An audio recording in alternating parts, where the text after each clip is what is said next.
విష్ణువు అంటేనే అలంకార ప్రియుడు. ఆయన ఎన్నెన్ని కావస్తే అన్నన్ని మనం చేసి అప్పుడు సమస్త పరివారాయ సర్వదివ్య మంగళ విగ్రహాయ శ్రీమతే నారాయణాయ నమః తులసీ దళై పుష్పైశ్చ పూజయామి అని చెప్పి ఇక్కడ మన కేశవ నామాలు మనకి వీటి అర్థాలు తర్వాత తెలుసుకునే ప్రయత్నం చేద్దాం.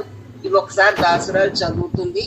ఎవరైనా నేను నామాలు చెప్తాను, నా తర్వాత మీరు రిపీట్ చేయండి ఒకరొకరుగా. ముందర కేశవ నామాలు మనం చెప్తామన్నమాట. మన మిగతా వాళ్ళు మ్యూట్లోకి వెళ్ళండి. గడ్డం లక్ష్మి గారి మ్యూట్లోకి వెళ్ళండి. అమ్మ ఒక విషయం అమ్మా, పూజా విధానం ఎక్కడ చదువుతున్నారమ్మా? ఎక్కడ ఉందమ్మా? అది తిరుమలలో కూడా ఉంది ముందర. మీరు రేపు ప్రత్యేకంగా ధర్మమాస వ్రతకల్పం అని ఉంది, లేకపోతే పీడిఎఫ్ గ్రూప్ లో పెడతాను, పీడిఎఫ్ చూసుకుంటారు కానీ. వీరకుమారి గారు, ఇప్పుడు మనం ఏంటంటే మనం పూజ చేసేటప్పుడు పువ్వులు టక టక టక మనం రావణాసురుడు పూజలు లాంటి పూజలు మనం చెయ్యం. మనం ఏ పుష్పాలు మనం ఎదురుగుండా అర్పించిన తర్వాత విషయం గాని, మన అందరి దగ్గర ఎప్పుడు వాడని మన్ని వీడని ఒక పుష్పం ఉంది.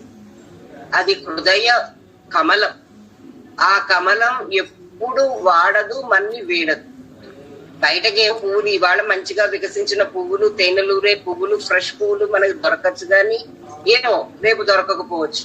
అయినప్పటికీ కూడా మన హృదయానికి వాటిని తాకించి మా హృదయపూర్వకంగా మేము నీకు సమర్పిస్తున్నాం అన్నట్టుగా ప్రతి పుష్పాన్ని మనం గుండెల దగ్గర పెట్టుకుని స్వామికి వినయంగా మనం అర్పించే ప్రయత్నం చేస్తామన్నమాట.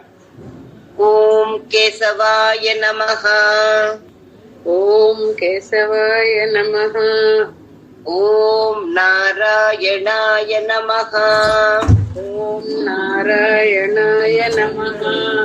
ఓం మాధవాయ నమః. ఓం మాధవాయ నమః. ఓం గోవిందాయ నమః. ఓం గోవిందాయ నమః. ఓం విష్ణవే నమః. ఓం విష్ణవే నమః. ఓం మధుసూదనాయ నమః. ఓం మధుసూదనాయ నమః. ఓం త్రివిక్రమాయ నమః. ఓం త్రివిక్రమాయ నమః. ఓం వామనాయ నమః. ఓం వామనాయ నమః. ఓం శ్రీధరాయ నమః.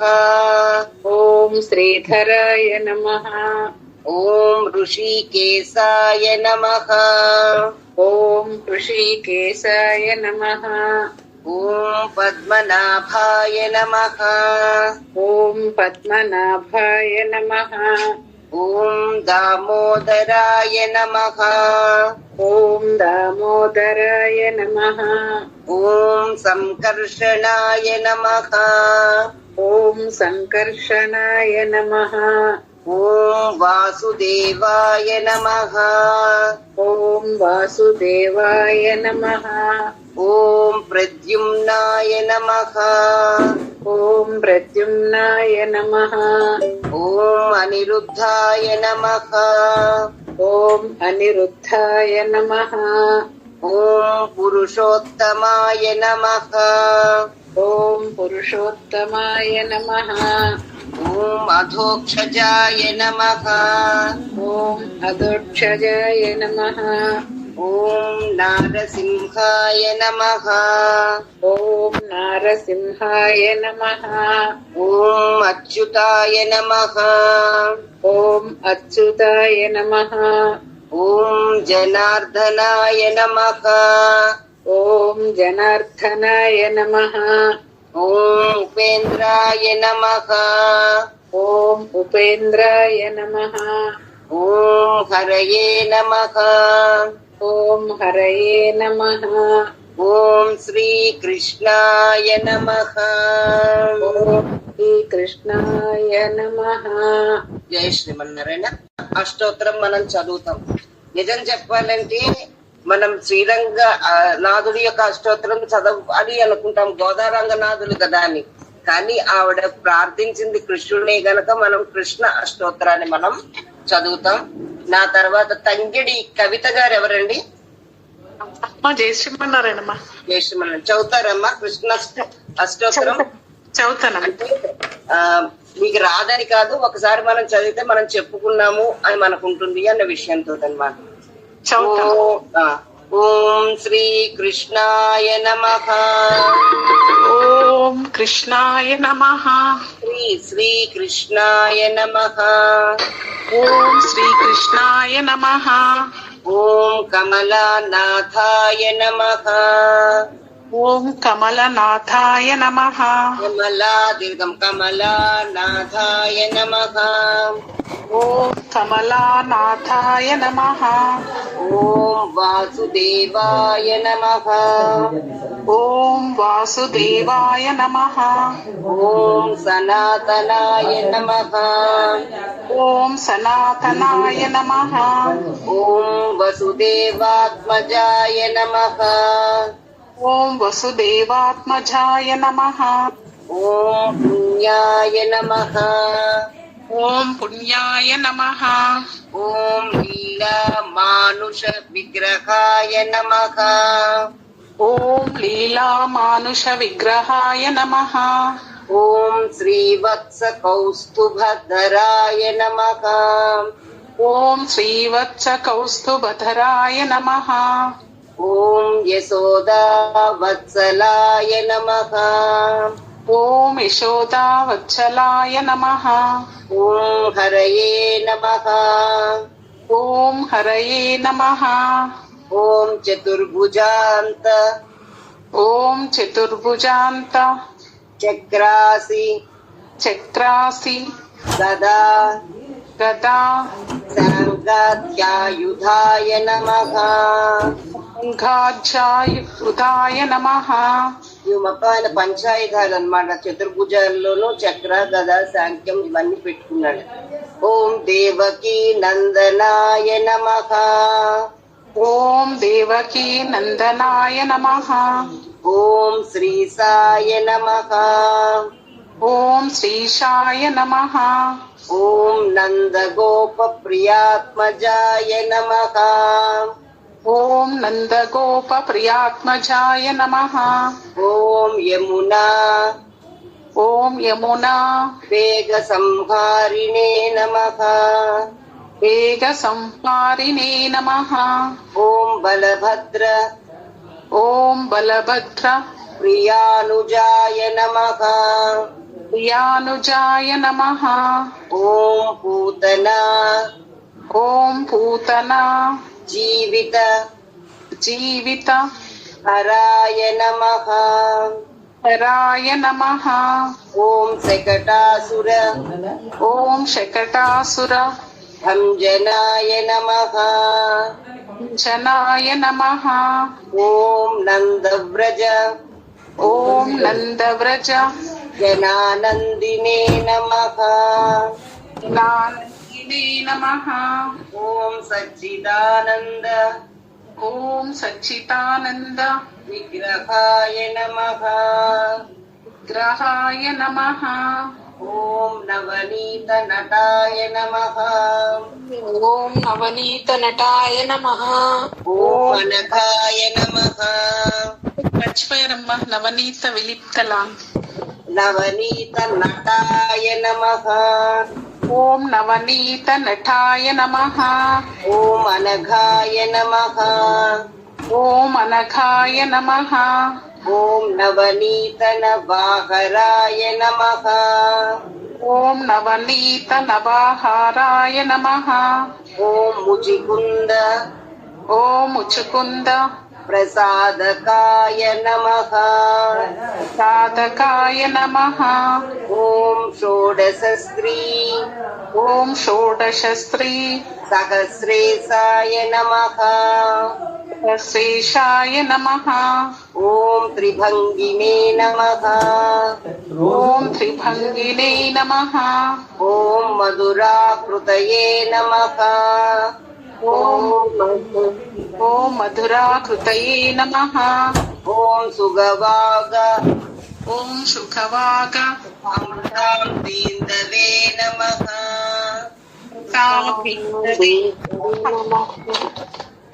ఓం గోవిందాయ నమః. ఓం గోవిందాయ నమః. ఓం యోగినాం పతయే నమః. ఓం యోగినాం ఓం వత్సవాట ఓం చరాయ నమః. ఓం అనంతాయ నమః. ఓం ధేనుకాసుర ఓం భంజనాయ నమః. ఓం తృణీకృత ఓం తృణీకృత తృణావర్తాయ నమః. రావర్తాయ నమః. ఓం యములార్జున ఓం యములార్జున భంజనాయ నమః. కుంజనాయ నమః. ఓం ఉత్తాల ఓం ఉత్తాల కాలక్షేత్రే నమః. కాలభేత్రే నమః. ఓం తమాల ఓం తమాల శ్యామలాకృతయే నమః. శ్యామలాకృతయే నమః. ఓం గోపగోపీశ్వరాయ నమః. గోపగోపీశ్వరాయ నమః. ఓం యోగినే నమః. ఓం యోగినే నమః. ఓం కోటి సూర్య ఓం కోటి సూర్య సమప్రభాయ నమః.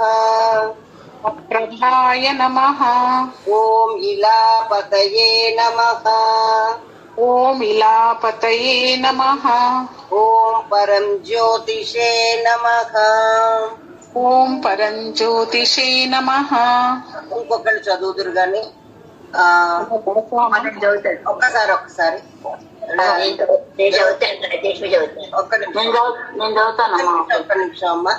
ఇందాక ముడింపై లక్ష్మి గారిని ఎవరో మొదలు పెట్టారు, ఆన్ చేసుకుంటారమ్మా. జై శ్రీమన్నారాయణ. జై శ్రీమన్నారాయణ. ఓం యాదవేంద్రాయ నమః.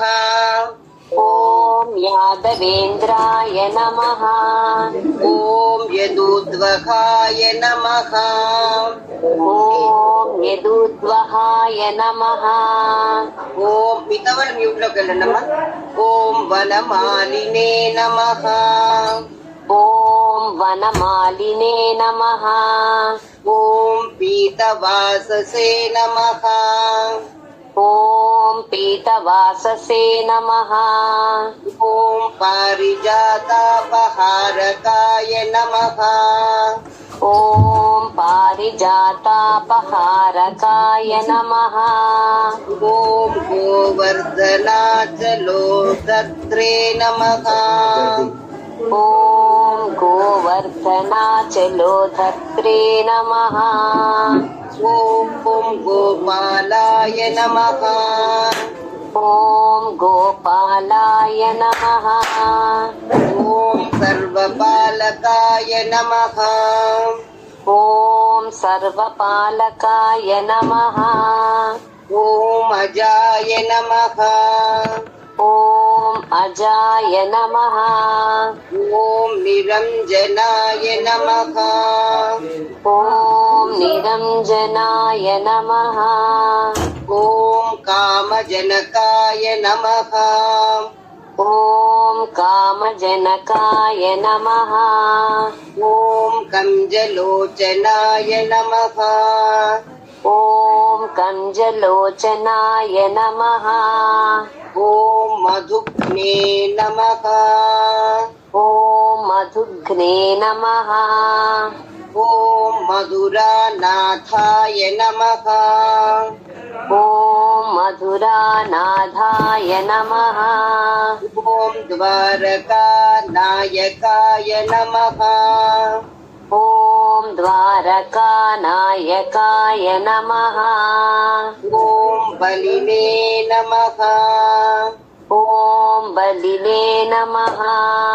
ఓం బృందావనాంత సంచారిణే నమః. ॐ वृन्दावनान्तसञ्चारिणे नमः।